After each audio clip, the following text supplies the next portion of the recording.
Ja volim ići u školu zato što ću tamo naučiti.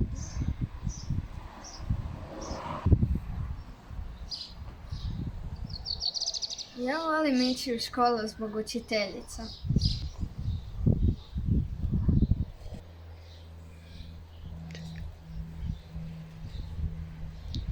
Ja volim ići u školu zbog matematike.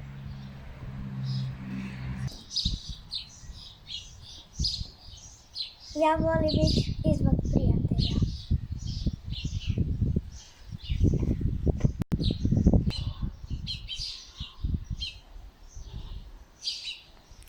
Mi volimo ići u školu zbog škole.